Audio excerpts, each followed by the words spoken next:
내가 평소에 가슴을 쫙 펴고 종아리에 힘을 줘서 이렇게 쓰는 걸 바른 자세라고 생각하시는 분들은 이 내용을 끝까지 하나도 빼지 않고 잘 이해하실 필요가 있어요. 뼈가 다 비어서 허리를 제대로 필 수 없는 팔순 노모가 신전이 좋다니까 허리를 뒤로 막 제껴서 생활을 하세요. 근데 그렇게 힘을 계속 줄 수가 있을까요? 조금 있으면 힘이 빠지면 허리 다시 원래대로 돌아간다고요.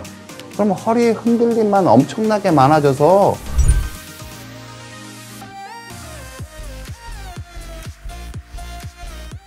안녕하세요, 비욘디 가족 여러분. 정형외과 전문의 이대영입니다. 오늘은 여러분들께 좀 조심스러운 말씀을 좀 드려야 될 것 같습니다. 바른 자세에 대해서 여러분께 말씀을 좀 드리는 시간을 갖도록 하겠습니다. 그러니까 여러분들께서 바른 자세에 대해서 알고 계신 것들이 너무 많으셔서 제가 어떤 말씀을 드리기에 좀 조심스러운 게 사실입니다. 여러분들의 생각과 좀 반하는 내용들도 좀 많을 수 있다고 생각을 합니다. 근데 바른 자세에 대해서 여러분이 설명을 듣다 보시면은 전체적으로 이해가 가실 거라고 생각을 합니다. 여태껏 여러 산발적으로 있던 어떤 게 바른 자세인지의 내용을 좀 정리를 하는 거고요. 그래서 이 내용을 잘 이해하시게 되면은 어떤 게 바른 자세인지, 내가 어떻게 관리를 해야 허리를 잘 관리하실 수 있는지, 한꺼번에 듣는 걸로는 어디에서도 들어본 적이 없는 중요한 정보를 여러분들이 얻어 가실 수 있으실 거라고 생각합니다. 한 가지 제가 첨언하고 싶은 거는, 이 바른 자세에 대한 내용은 의학적으로 검증이 불가능하기 때문에 여러분들이 그냥 설명을 듣고 이해하시는 수밖에 없습니다. 뭐가 더 바른지에 대해서 어떻게 연역적으로 검증하는 게 아니기 때문에 이게 의학적 사실이라기보다는 여러분들이 잘 이해하셔서 이 내용이 맞다고 생각하시면은 이 내용대로 생활을 하시는 게 필요하다고 생각을 하고요. 저는 개인적으로 제가 허리 치료하면서 많은 분들한테 이 재활을 시켜드리고 있는데요. 환자분들이 제대로 깨달으시면은 환자분들이 저절로 좋아진다는 표현을 정말 많이 하십니다. 여러분도 오늘 이 강의 내용을 잘 이해하셔서 저절로 좋아지는 기회를 맞으셨으면, 모두 다 저절로 좋아지는 행복을 느끼실 수 있으실 거라고 생각을 합니다. 강의 들으시면서 궁금한 점이 있으시면은 언제든지 질문 주셔도 좋습니다. 오늘 강의 제목은 제가 여러분들이 생각하고 있는 거랑 좀 다를 수 있습니다. 바른 자세에 대해서 제가 좀 설명을 드리도록 하겠습니다. 여러분들이 흔히 생각하고 계신 거는 이 그림에 나온 내용들은 매우 많이 알고 계세요.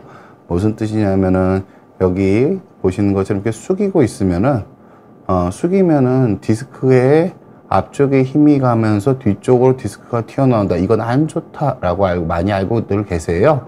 그래서 우리가 이게 안 좋으니까 이렇게 해야 한다. 요거는 많은 분들이 알고 계신 것 같습니다. 그런데 여기서 문제는 뭐냐면은 이렇게 숙이는 것, 과도한 굴곡이 안 좋은 건 맞는데 이렇게 만드는 게 필요한 건 맞거든요. 이렇게 만드는 게 유리한 건 맞습니다. 필요하다기보다 유리한 건 맞는데 이렇게 만드는 게 과연 신전인가? 이거부터 생각해 보실 필요가 있습니다. 원래는 환자분들이 이렇게 신전을 해야 된다고 생각을 하시기 때문에 이 그림처럼 이 동그라미에 있는 것처럼 서야 한다고, 자세를 취해야 한다고 생각하시기 때문에 환자분들이 어떤 행동을 하시냐면, 저게 신전이니까 가슴을 쫙 펴고 종아리에 힘을 줘서 서시려고 합니다. 그럼 어떻게 되냐면 이렇게 됩니다. 가슴은 꽉 펴져 있고 종아리도 힘이 잘 들어가 있죠. 근데 이게 과연 신전인가요? 이분 자세를 봤을 때는 배가 되게 많이 나와 있죠. 몸이 활처럼 휘어 있습니다. 많은 분들 몸에 힘이 떨어져 있는 상태에서 억지로 신전만을 노력하시는 분들 중에서 이런 식으로 서시는 분들이 너무너무 많습니다. 이옥수님 감사합니다. 제 기대만큼 좋은 정보 드리도록 하겠습니다. 이렇게 되는 거를 여러분들은, 많은 분들이 이렇게 쓰는 걸 바른 자세로 착각하고 계십니다. 그래서 제가 오늘 이 강의를 준비한 거고요. 내가 평소에 가슴을 쫙 펴고 종아리에 힘을 줘서 이렇게 쓰는 걸 바른 자세라고 생각하시는 분들은 이 내용을 끝까지 하나도 빼지 않고 잘 이해하실 필요가 있습니다. 이거는 결코 바른 자세가 아닙니다. 그러니까 여러분께 드리고 싶은 말씀은 제가 숙이는 자세가 좋다고 말씀을 드리는 건 아니에요. 근데 환자분들이 착각하고 계신 거는, 오해하고 계신 거는 숙이지 않는다가 신전이랑 같은 뜻은 말은 아니란 뜻입니다. 무슨 뜻이냐면 과도한 신전이 숙이는 게 안 좋은 것처럼 과도한 신전도 허리에 부담을 줄 수 있다는 말씀입니다. 다시 정리하자면 뭐냐면은요, 이게 아까 말씀드린 숙인 건, 이렇게 굴곡을 숙인 건 저희가 의학적으로 굴곡이라고 부릅니다. 과도한 굴곡은 이런 식으로 아까 보였던 것처럼 디스크를 앞쪽을 누르고 디스크를 뒤쪽으로 튀어나오게 할 수 있는 원인이 되는 게 맞는데요. 과도한 신전도 이런 식으로 뒤쪽에 디스크 껍데기를 찢어버리는 식으로 과도한 압력을 줘서 디스크를 상하게 만들 수 있는 게 맞습니다. 실은 우리한테 필요한 건 중립 자세지 신전 자세가 필요한 게 아닙니다. 숙이지 않는 자세가 필요한 거고 신전 자세가 필요한 게 아니라 중립 자세로 우리가 생활을 해줘야지 디스크 앞쪽이나 뒤쪽에 과도한 힘이 안 가서 디스크의 퇴행성 변화가 적게 오게 되는 겁니다.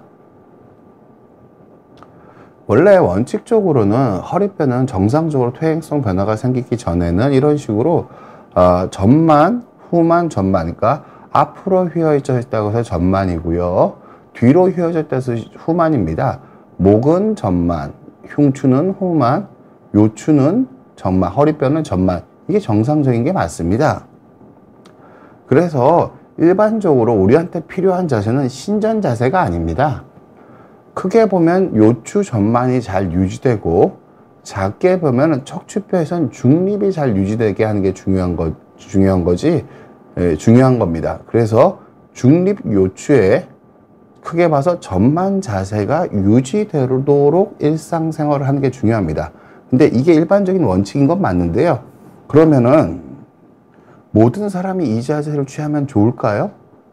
여기서 물음표가 한번 뜹니다. 무슨 뜻이냐면 멀쩡한 사람들은 척추뼈가 퇴행성 변화가 없고 깨끗하신 분들은 저렇게 전만을 취하신 게, 그러니까 이런 식으로 요추 전만이 유지되고 허리뼈가 중립이 유지되게 생활하시는 게 맞습니다. 그런데 모든 사람한테 이게 과연 좋을까요?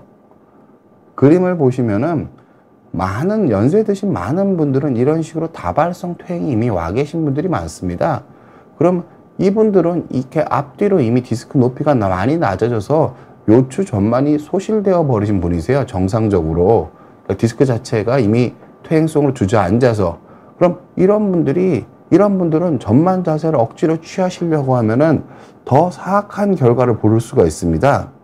무슨 뜻이냐면은 이렇게 되어 있는 허리를 디스크는 다 줄어들었는데 이런 분처럼 억지로 꺾어버리면은 디스크의 쿠션이 제대로 작용을 못하면서 이 후관절에 강한 힘이 떨어지고 디스크 뒤쪽에도 강한 힘이 떨어지시면서 허리가 더 많이 망가질 수 있습니다.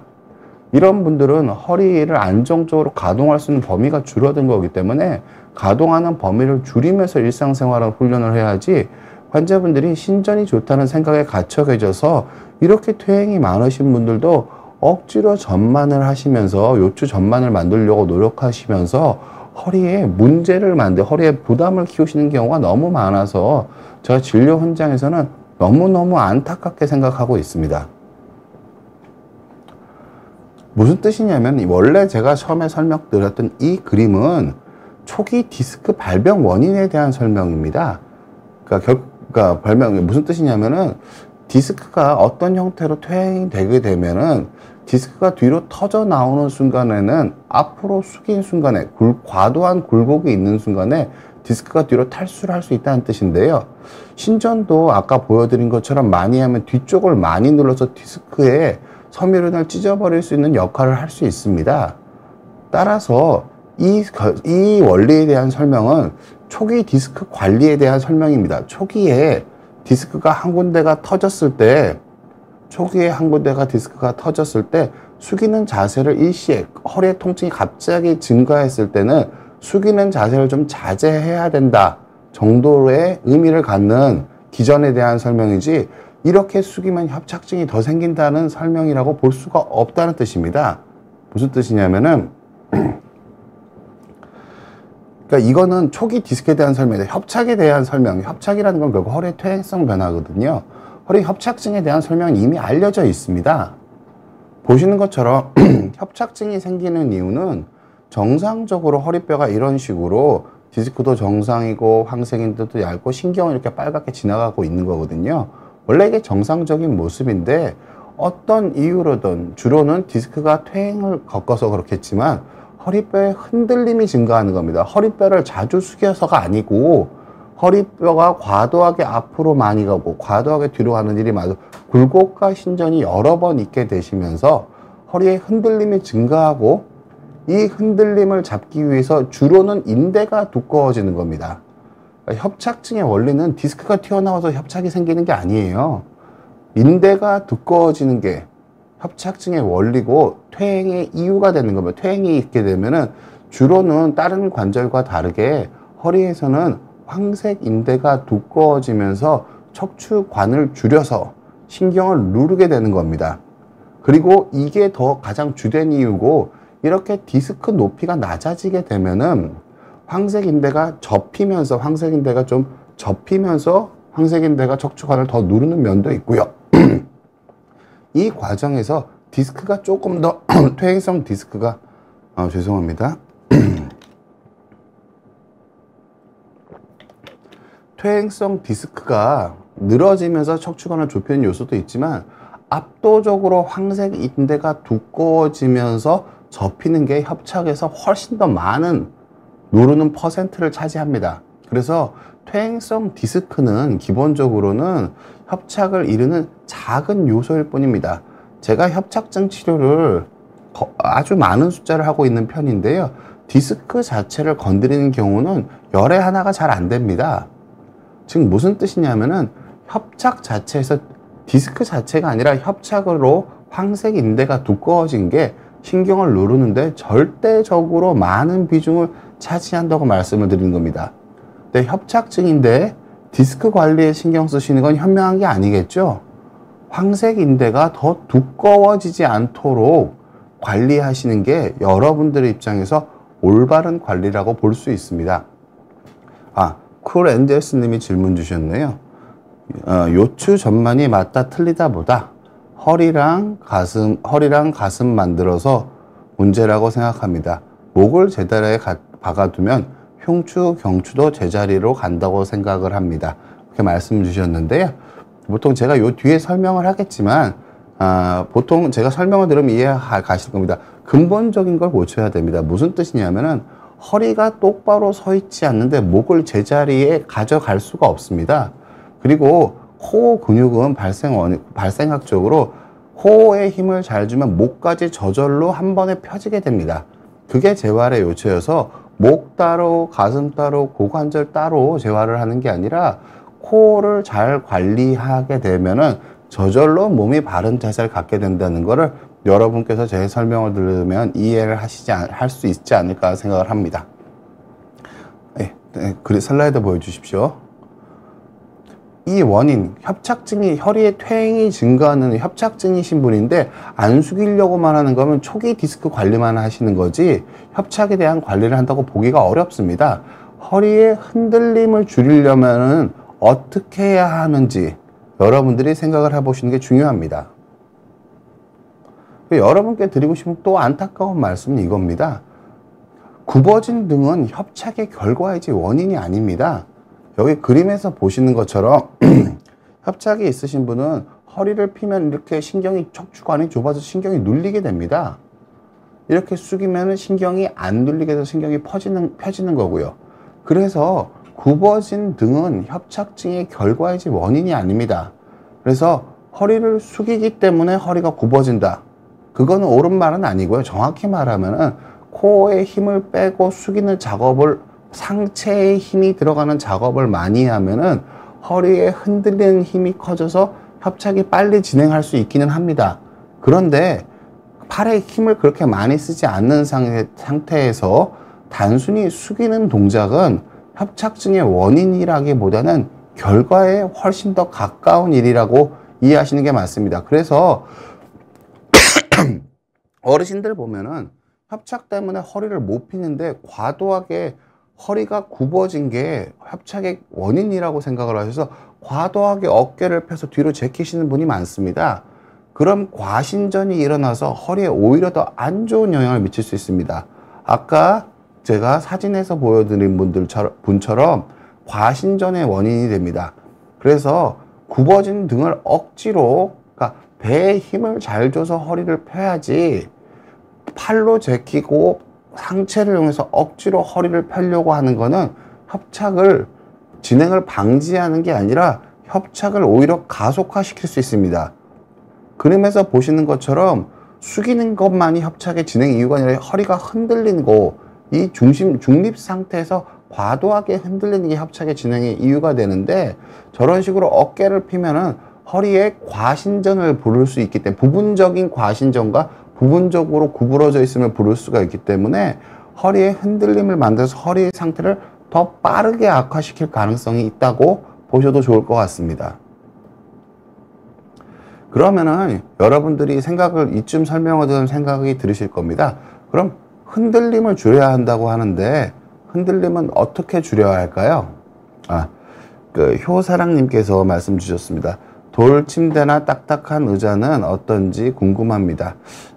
일단 제가 먼저 말씀을 드리면은, 어떻게 앉느냐, 어떻게 눕느냐가 더 중요하지, 돌 침대나 딱딱한 의자는 그렇게 중요한 부분은 아닙니다. 보통은.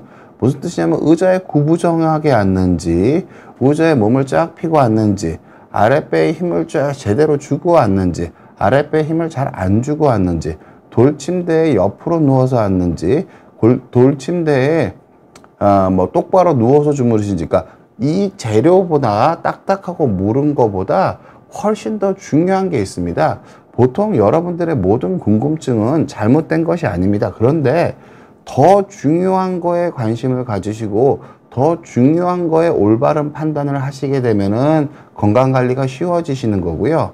상대적으로 더 옳은 말이긴 한데 덜 중요한 거에 관심을 많이 가지다 보면은 내가 신경을 많이 쓰고 비용도 많이 쓰고 치료도 많이 했는데 전체적으로 결과가 안 좋아질 수 있는 겁니다. 그래서 여러분들께 오늘 강의는 허리 재활에 대해서 제 개인적인 생각으로는 가장 중요한 걸 말씀을 드리는 겁니다. 다른 선생님들, 다른 의견들 다 틀렸다는 게 아니라 저는 개인적으로 이게 더 중요하다고 생각을 하고요.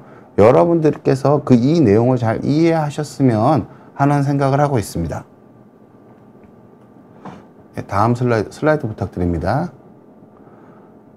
여기 보시는 것처럼 척추뼈는 이렇게 막대기입니다. 뼈는 하나의 막대기.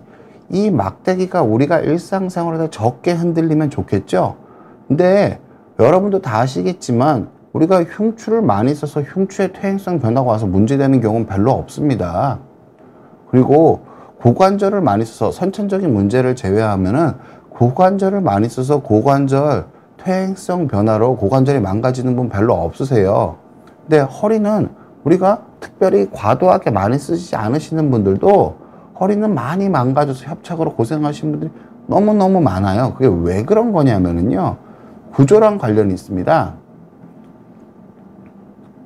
구조랑 관련이 있습니다. 왜 그런 거냐면은 흉추는 갈비뼈가 잡아주고 있고 주로 회전을 담당하는 걸로 생겨 있고 고관절은 굽혔다 폈다를 하는데 동그랗게 되어 있습니다. 근데 허리뼈만 여러 가지 방향으로 잘 움직여질 수 있는 구조를 가지고 있습니다. 그래서 허리가 상대적으로 적게 움직이는 게 좋으세요. 근데 환자분들께서 이렇게 허리를 보호한다고 하시면은 환자분들이 첫 번째로 생각하는 오류가 이겁니다.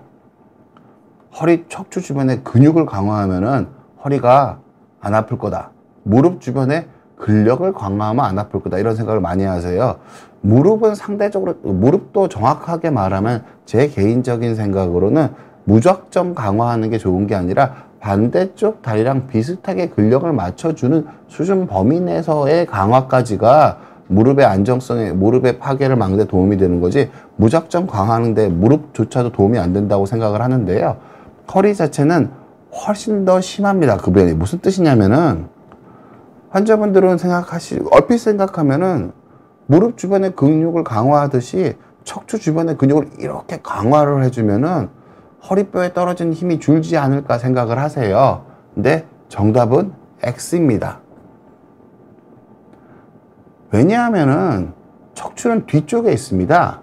척추가 만약에 몸통의 가운데로 이렇게 쭉 지나가는 구조라면은 근육도 앞뒤로 동그랗게 있을 거고, 그렇게 된 그런, 만약에 우리 인간의 몸이 그런 구조를 가지고 있다면 주변의 근력만 강화하면은 허리뼈의 움직임이 줄어들 수 있을 겁니다. 근데 척추는 이런 식으로 뒤쪽에 치우쳐 있는 구조이고, 더욱이 척추뼈의 근육을 보면 이렇게 비대칭적인 구조를 가지고 있습니다. 일반적으로 우리가 하는 뒷면에서 보이는 척추 근육들은 다 이 뒤쪽에 붙어 있습니다. 척추 전체 뼈에서. 요 앞쪽에 있는 근육은 심지어 척추뼈간에 붙어 있는 면이 아니라 척추뼈에 붙어 있으면서 허벅지랑 골반에 붙어 있는 형태로 근육이 행동을 하게 됩니다. 지금 무슨 뜻이냐면은 척추 주변의 근육을 강화해 버리면은 이 앞쪽에 떨어지는 힘만 더 커지는 겁니다. 물론 통증이 없으신 분들은 척추 뒤쪽의 근육을 강화하고 골반이랑 허벅지랑 같이 허리 운동을 해서 이걸 균형 있게 강화가 잘 이루어지는 만큼 허리에 강한 힘을 견딜 수 있는 스포츠를 하실 수 있게 되는 건 맞으세요. 그런데 불편하신 분들이 불편하신 분들은 디스크 자체가 약해지신 분이고 허리뼈 자체가 충격을 건들 힘을 약하신 분들인데, 이런 분들이 척추 주변의 근육을 강화하면 허리에 힘이 떨어질 거란 막연한 생각으로 이 주변의 근육을 강화해 버리면은 허리에 떨어진 힘만 더 커지게 될 가능성이 매우 큽니다. 그래서 통증이 있으신 분들은, 불편하신 분들은 척추 주변의 근력 강화는 통증의 아주 후반기에 내가 강하게 몸을 쓰는 일을 하는데도 버틸 수 있는 기능이 필요하실 때만 하시면 되지, 일반적으로 허리가 아프신 분들이 허리의 통증을 줄이기 위해서 척추 주변의 근력을 일반적으로 척추 주변의 근력 강화하는 운동은 다 이걸 강화하는 운동이거든요. 이 운동은 안 하시는 게 현명하다라고 말씀드리도록 하겠습니다. 그래서 말씀드린 것처럼 저렇게 생겼기 때문에 척추 주변의 근력을 강화하면 불균형을 더 만들어서 허리를 더 빨리 망가뜨릴 수 있습니다. 그래서 허리에서는 허리 주변 근력 강화를 하라고 얘기하는 전문가가 별로 없는 겁니다. 대부분의 경우 이렇게 말하시는 분들은 아주 제한적인 의미로 건강하신 분들이 더 기능을 올릴 때 그 기준으로 말씀하시는 거라고 이해하시면 좋을 것 같습니다. 여러분들이 허리의 흔들림을 줄이고 허리에 제어하는데 제일 중요한 건 바로 이 내용입니다. 우리가 생물학적으로 그 몸통에 우리가 코 얘기하는데, 코란 말은 많이 들으셨지만 코가 뭔지 설명을 여러분들이 잘 못 들으셨을 거예요. 실은 코는 이겁니다. 아랫배, 이게 몸 안에 이렇게 그 복대처럼 들어있는 동그란 원통 같은 근육 구조입니다. 그리고 이 뒤쪽 그림을 보시면 척추뼈 위쪽으로 쭉 올라가는 이것도 코고요. 지금 무슨 뜻이냐면은 이 뱃속에 원통이 들어있는 거거든요, 우리가.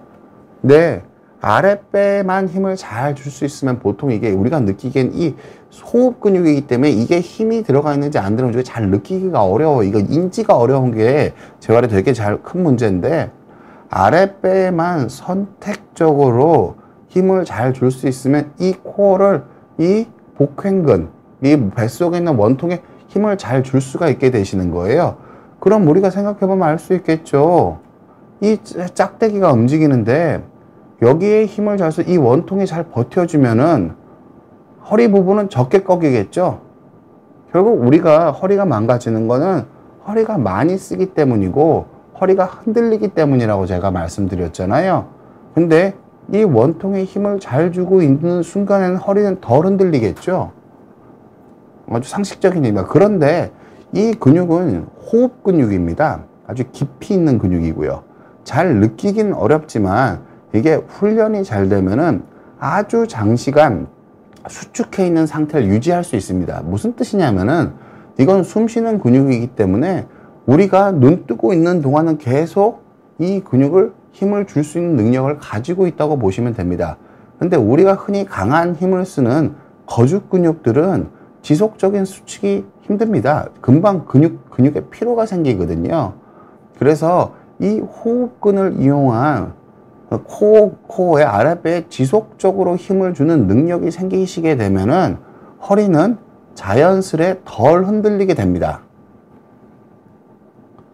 그리고 이거를 근데 환자분들이 제일 오해하시는 게 강하게 힘을 주는 거라고 오해하시는 분들이 많으세요.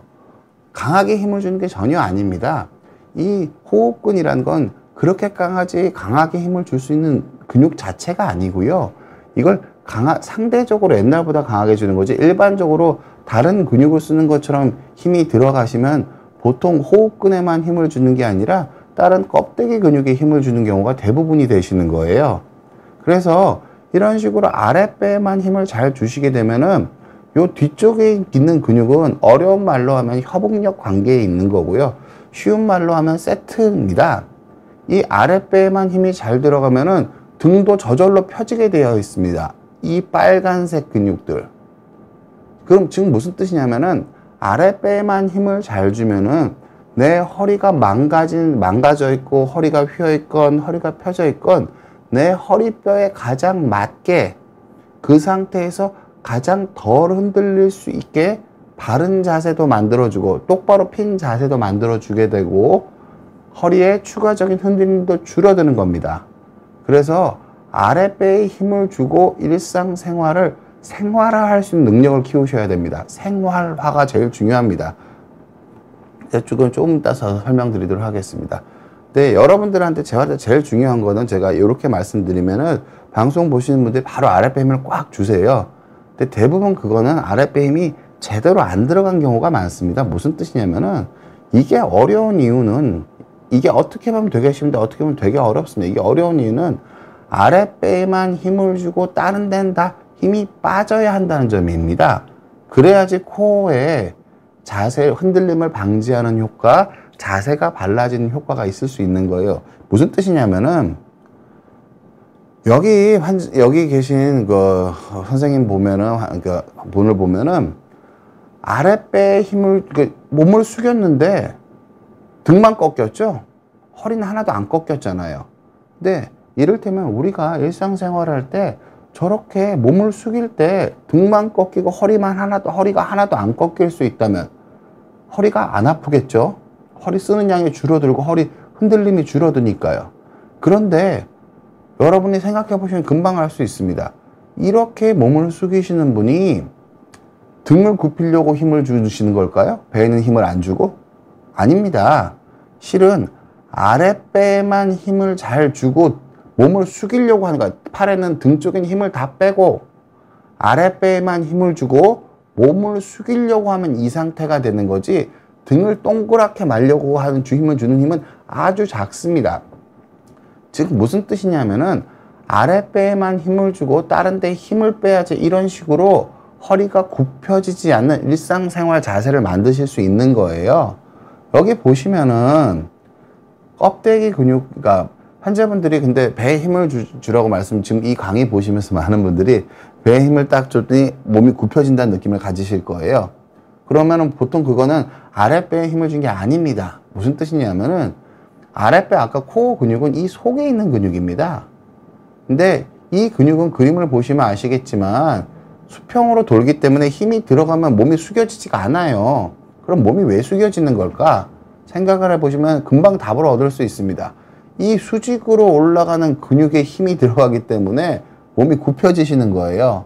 즉, 내가 아랫배에 힘을 줬는데 몸이 숙여진다. 그럼 보시는 구독자님은 아랫배에만 힘을 준 게 아니라 거죽에도 힘을 많이 주신 게 되는 겁니다. 이런 식으로 판단을 하셔야 돼요. 그러니까 효사랑님이 질문 주셨는데요. 아랫배에 힘을 주는데 허리가 펴지는 힘이 느낌이 들어요. 맞나요? 맞습니다. 그런데 이게 실은 되게 어려운 겁니다. 무슨 뜻이냐면은 이게 자전거 타는 거랑 비슷해서요.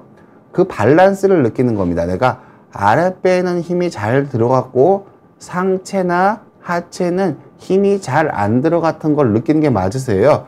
효사랑님이 아랫배에 힘을 주고 허리가 펴진 느낌이 드는 거는 자전거 타는 걸로 보면은 자전거가 살짝 서 있는, 불안정하게 서 있는 정도의 상태일 가능성이 큽니다. 그죠? 요건 조금 이따 자전거에 비유한 설명 조금 이따 드리도록 하겠습니다. 그래서 일단은 맞는 느낌이긴 한데 그걸로 모든 게 다 해결되는 게 아닙니다. 여러분이 보시면 아시겠지만 이분도 이렇게 허리를 숙이려면은 코어 단련을 아주 오랫동안, 아랫배에 힘주는 단련을 아주 오랫동안 해야 이게 되지, 내가 아랫배에 힘을 오늘 딱 준다고 해서 기가 막히게 이 자세가 나오는 분은 아무도 없을 거예요. 이게 지속적인 트레이닝을 통해서 생활화가 되도록 훈련하는 겁니다. 그게 힘을 주는 게 틀렸다는 뜻이 아니라 이게 일상생활에서 계속 활용될 수 있는 능력으로 전환하는 거랑 내가 한번 힘을 주는 건 매우 다른 문제세요. 제가 환자분들을 재활을 시키다 보면 나 한번 힘 줬으니까 나는 최선을 다했다라고 생각하시는 분들이 많거든요. 전혀 그렇지 않습니다. 그걸 생활화할 수 있는 능력이랑 자전거를 타고 1m 갈 수 있는 사람이랑 자전거를 타고 10km 달 수 있는 사람이랑 자전거 위에 서서 자전거를 탈 수 있는 사람은 매우 다르겠죠. 그래서 그런 능력을 계속 키워가시는 게 중요합니다. 말씀을 드리면 이 그림이 되게 중요한 그림이세요, 환자분들이. 그러니까 보통은 우리가 실질적으로 아랫배에만 힘을 주고 엉덩이랑 상체 쪽에 힘을 다 빼고 생활하시는 게 일상생활이 되셔야 돼요. 상대적으로. 무슨 뜻이냐면은 이분 보면은 허리가 숙여졌지만 허리는 별로 안 굽혀졌죠? 허리는 아까 제가 실시하는 그 필라테스 강사님 그분 사진이랑 비슷합니다. 허리는 똑바로 했지만 등은 많이 굽어졌고 고관절도 많이 휘었죠. 그럼 이분이 이렇게 숙일 때 등을 굽혀야지, 고관절을 굽혀야지 하고 배에 힘을 빼고 이렇게 숙인 걸까요? 아닙니다. 실은 이분은 숙이려는 방향으로만 힘을 주고 다른 데는 다 힘을 빼고 아랫배에만 힘이 들어가 계신 거예요. 그러면은 이런 식으로 숙여지게 됩니다. 기본적으로는. 아랫배에만 힘을 주고 상체, 하체 힘을 다 빼면 이게 여러분들이 재활에서 최종적으로 얻어야 하는 결과입니다. 코어 강화를 통해서 얻어야 하는 결과라고요. 환자분들한테 재활시켜드리면은 몸을 뻣뻣하게 힘을 줘서 만드신 분들이 되게 많으세요. 아랫배에 힘을 주는데 아랫배에만 힘을 못 주신 분들이 되게 많으시거든요.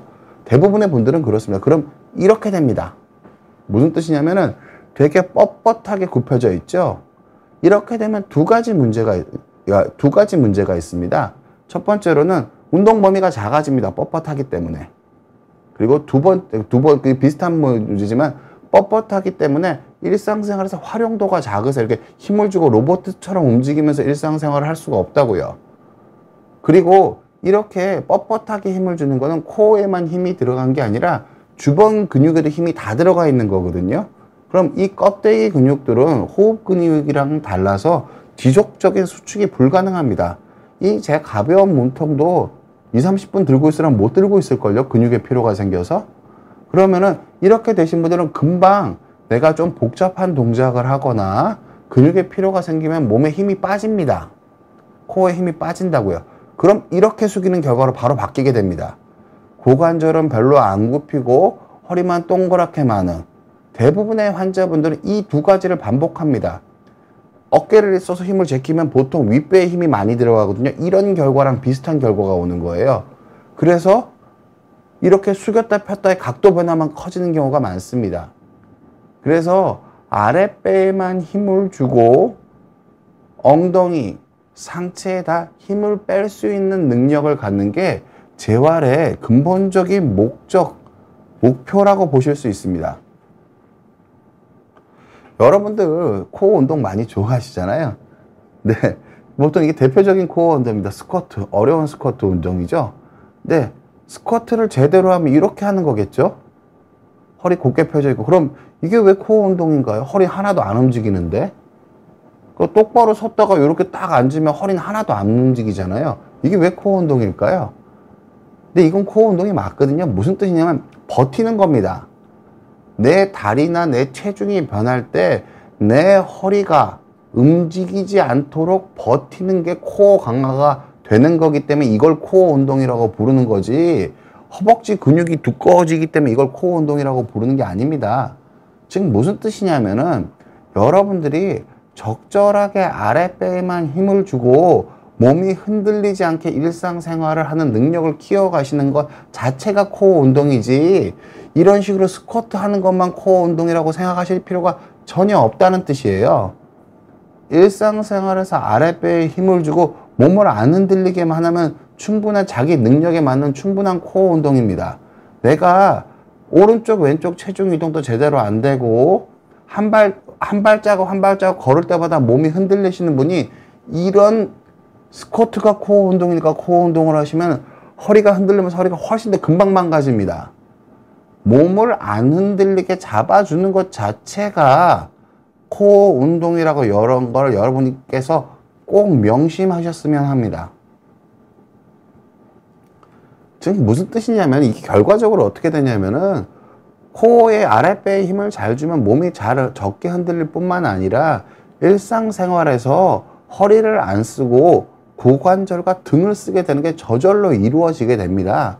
근데 워낙에 사람 몸에, 제가 허리 수술 정형외과사니까 고관절의 퇴행성 관절염도 보고 흉추부 협착도 보겠죠. 근데 등의 퇴행성 관절염이랑 허리의 고관절의 퇴행성 관절염은 생각보다 아주 드뭅니다. 아주 드뭅니다. 그래서 거의 신경 쓰실 필요가 대부분의 경우는 없습니다. 그래서 이런 생활 습관을 만드시는 게 제일 중요합니다. 그래서 여러분들의 실제로 중요한 거는, 내가 누가 보기에 어떤 자세를 만드실 필요가, 이미 허리뼈가 휘어 계신 분들이, 뼈가 다 휘어서 아무리 펴도 허리가 안 펴지신 분들이 허리를 억지로 펴면 허리만 더 빨리 망가지시는 거예요. 제가 외래에서 보다 보면 너무 안타까운 게, 플랭크가 좋다고 하니까 허리가 뼈가 다 휘어서 허리를 제대로 필 수 없는 팔순 노모가 플랭크를 하세요. 엑스레이 보면 뼈가 반대로 휘어 있는데 막 플랭크하고 스쿼트하고 신전을 막 하세요. 허리가 반대로 휘어 있는데. 그분은 힘만 빠지면 허리가 앞으로 숙여지시는 분인데, 신전이 좋다니까 허리를 뒤로 막 제껴서 생활을 하세요. 근데 그렇게 힘을 계속 줄 수가 있을까요? 조금 있으면 힘이 빠지면 허리는 다시 원래대로 돌아간다고요. 그러면 허리의 흔들림만 엄청나게 많아져서 허리가 훨씬 더 빨리 망가집니다. 그래서 제가 오늘 좀, 그러니까 여러분들 알고 계시는 거랑 너무 다른 얘기를 해서 좀 노여하실 거라 좀 겁이 나긴 하는데 제가 말씀을 드리는 거고요. 그래서 아랫배에 힘을 주고 일상생활하는 걸 생활을 하셔야 되고요. 자연스럽게 만들어지는 바른 자세가 중요합니다. 억지로 어깨를 피셔서 바른 자세가 될 거라고 생각하는데, 그건 허리뼈 내부에는 훨씬 더 안 좋은 결과 보는 경우가 많습니다.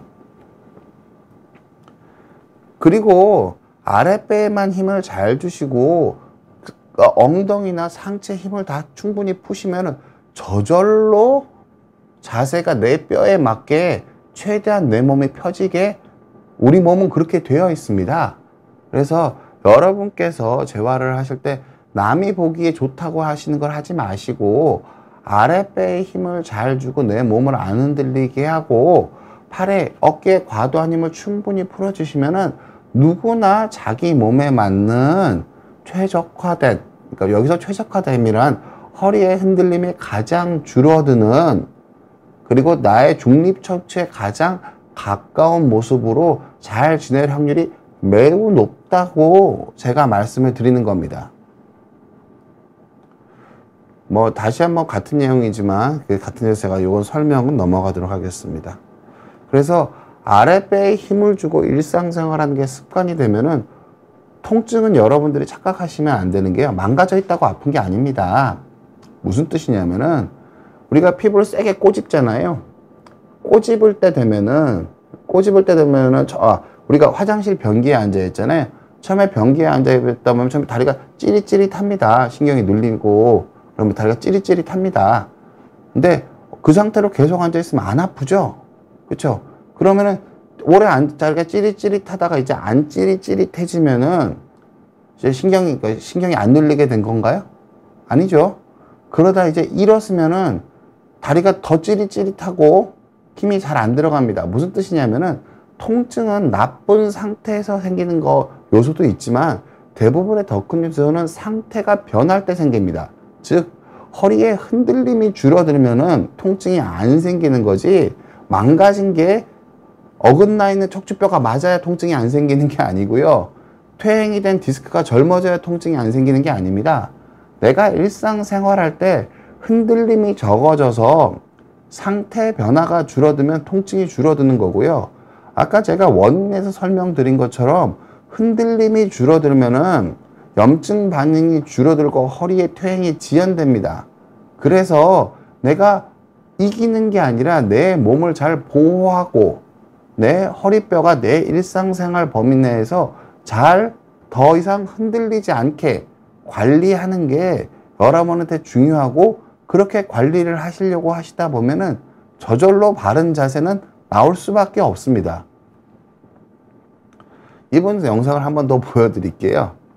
이분은 이게 바른 자세로 생각하고 계신 분이시고요. 제가 외래에서 진료보는 정말 많은 분들이 이렇게 하고 오세요. 그래서 너무너무 가슴이 아픕니다.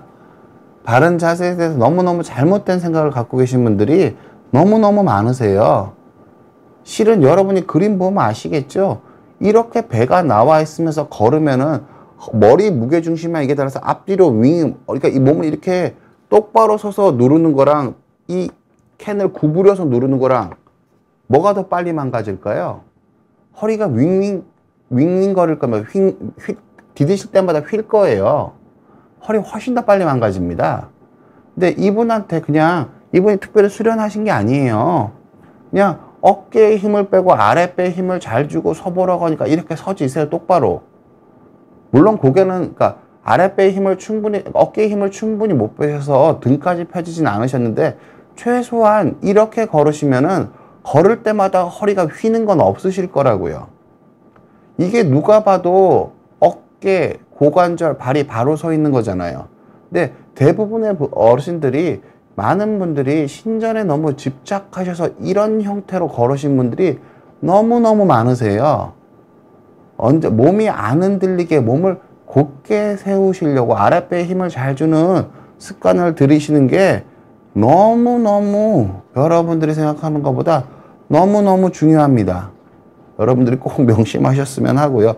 이게 이분이 수련이 잘 되고, 그러니까 이게 훈련을 꾸준히 하시면 이게 펴집니다. 제가 훈련하는 거에 대해서 말씀을 드릴게요. 여러분들이 아랫배에 힘을 주면 그걸 끝이라고, 전혀 끝이 아닙니다. 무슨 뜻이냐면은, 우리가 자전거를 내가 서서 일어서 두발 자전거를 1m 탈 수 있는 그 능력이 필요한 게 아니고요.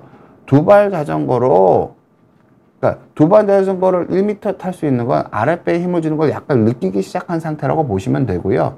두발 자전거를 한 100m 정도 탈 수 있는 거는 그건 아랫배에 힘을 주고 약간 쓸 수 있는 상태가 되는 거라고 보시면 됩니다. 보통 이게 자세가 바뀌면은 힘이 빠지거든요. 그리고 이게 조금 더 수련이 되면은 아랫배에 힘을 주고 걷는 게 가능해집니다. 아랫배에 힘을 상당히 주고 걷는 게 가능해지고요. 이게 더 수련이 되면은 똑바로 서도 팔에 힘을 잘 빼서 목까지 쫙 펴지게 되고요. 이 능력이 더 증가하게 되면은 꽤 빠른 걸음으로 걸으면서도 아랫배에 힘을 부드럽게 줄 수가 있습니다. 부드럽게 아랫배에 힘을 주고 여러 가지 일상생활의 동작을 하는 게 중요하신 거예요. 여러분이 따로 코어 운동하고 뭐 달리기 하고 그런 게 필요한 게 아니에요. 평소에 일상생활을 하시면서 이 스쿼트 동작처럼 여러분들이 아랫배에 힘을 잘 주고 몸을 안 흔들리게 하려고 일상생활 하시면은 스쿼트 하는 것 이상의 코어 강화 효과가 나타나실 수 있는 겁니다. 이 점을 여러분들이 꼭 명심해 주셨으면 하고요. 제가 마지막 요약 말씀드릴게요. 맹목적인 신전은 위험할 수 있습니다. 보통 숙이지 않는 게 필요하다는 건 전 너무너무 동의하는데, 중립 척추가 필요한 거지 뒤로 제끼는 자세는 결코 허리에 도움이 되기가 쉽지 않습니다. 바른 자세란 아랫배, 코어에 힘이 잘 들어가 있는 자세라고 이해하시면 되고요. 그것만 잘 되고 다른 데 다 힘이 빠지면은 그게 내 뼈에 맞는 바른 자세입니다. 생각해보면 상당히 여러분들 중에 아주 많은 수가 우리가 강의에서 들었던 멀쩡한 척추 모습을 가지시고 있는 분들이, 특히나 연세 드신 분들은 별로 없으세요. 근데 멀쩡한 척추 모양에 대한 강의를 듣고 내 척추가 그렇다고 생각해서 그렇게 움직이시려고 하시면은 그건 당연히 사악한 결과가 있을 수밖에 없습니다. 그리고 협착증의 진행 습관을 막는 거는, 진행을 막는 것, 이게 안 아파지는 거랑 똑같은 거거든요. 진행이 통증입니다. 협착이 통증이 아니라 협착증의 진행이 통증이랑 같은 거거든요. 지금 맞는 비결은 아랫배에 부드럽게 힘이 들어가면서 생활을 유지할 수 있는 능력입니다. 무슨 뜻이냐면, 두발 자전거를 타고, 두발 자전거를 일어서서 타는 수준이 되시면은요, 내 어떤 상황에서도 아랫배에 힘을 주고 다른 데는 힘이 잘 빠져 계셔서 내가 웬만한 동작을 해도 허리에 확 힘이 증가하지 않게 만드실 수가 있다는 뜻이에요. 그리고 허리 보호가 잘 되려면 부드럽게라고 제가 표현을 쓴 거지만 이겁니다. 아랫배를 제외하고는 힘이 빠져야 돼요. 결코 씨름하는 것처럼 팔굽혀펴기 하는 것처럼 아랫배에 힘을 강하게 주고 계시면은, 제가 아까 그림에서 설명드리겠지만 결국 그 힘이 풀리는 순간 힘이 빠지게 되고요. 그렇게 힘을 주다가 허리가 확 꺾이게 되면 허리는 오히려 더 많이 나갑니다. 부드럽게 아랫배에 힘을 주고 일상생활을 하실 수 있는 능력이 여러분 허리를 보호하게 되실 거라고 생각을 합니다. 제가 여러분 어르신들이 알고 계신 거랑 너무 많이 다른 말씀을 드려서 제가 좀 겁이 나긴 하는데요. 근데 제가 그냥 여러분 제가 허리 내시경 수술을 국내에서 최다 수준으로 많이 하고 있을 겁니다. 그리고 연세 드신 분들한테 그냥 별로 아프지 않은, 나사못 박는 치료거나 유압수를 위주로 하면 재활에 관심을 갖기가 어려우세요, 환자분들이. 초기에 재활을 잘 못하시거든요. 힘이 너무 힘들어 하셔서. 근데 제가 그런 식으로 치료 안 하기 때문에 환자분들 초기에 힘 빠지신 분들이 잘 걷는데 뭐가 중요한지를 제가 어느 누구보다도 많이 본 사람이 맞을 겁니다. 그래서 제가 알게 된 거니까, 제 경험으로 말씀을 드리는 거니까, 너무 여러분들 생각과 좀 다르더라도 너무 노여하지 않으셨으면 하고요. 그렇습니다. 예. 남은 시간이 있어서요, 여러분들 질문에 좀 답해 보도록 하겠습니다. 김흥숙 님이 질문 주셨네요. 예, 얼마 전부터 동영상 보고 가슴을 펴지 않고 상체에 힘을 빼고 아랫배에 들어간 상태로 걸으려고 하는데, 시선은 정면을 보게 되는지 약간 위를 보는 게 좋을까요? 이것도 우선순위가, 그러니까 아랫배에 힘이 잘 들어가시면은 다른 데 힘이 빠지면 그냥 자연스럽게 앞을 보시게 됩니다. 그러니까 억지로 위를 보거나 억지로 아래를 보실 필요가 없으시고요. 보통은 이렇게 말씀하시는 분들은 아랫배에 힘을 주는 게 숙련이 안 돼서 다른 데 힘이 덜 빠져서 고개가 숙여지시는 분들이 대부분 이런 질문을 하세요. 환자분께서 아랫배에 힘을 주고 일상생활의 능력이 커지면 커질수록 두발 자전거를 환자분 이를테면 한 2, 3m밖에 못 가시는 형태일 가능성이 크시거든요. 두발 자전거를 한 100m, 200m 가실 수 있게 되면 등은 점점 펴지시게 될 겁니다. 저절로. 그렇게 이해하시는 게, 저절로 정면을 보시게 될 거예요. 예, 그게 맞는 답이고요. 소머즈 님이 질문 주셨네요. 아랫배에 힘을 주면은 상체가 S자에서 일자로 되는데 맞는지요? 보통은 상체가 일자가 된다는 느낌까지 나시려면 윗배까지 힘을 많이 주시는 겁니다. 보통은 제가 그림에서 설명드린 한 분이 힘을 줘서 몸이 곧게 되는 게 일자가 된다고 잘 못 느끼세요. 일자가 된다고 느끼면 몸 전신적으로 껍데기 근육까지 힘을 다 주시기 때문에 그런 느낌을 드시는 걸 가능성이 큽니다. 아랫배에만 힘을 준 게 아니라 아랫배에도 힘을 주신 상태입니다. 환자분은. 그럴 가능성이 크세요, 소머즈님은. 안몬나임님께서 질문 주셨네요.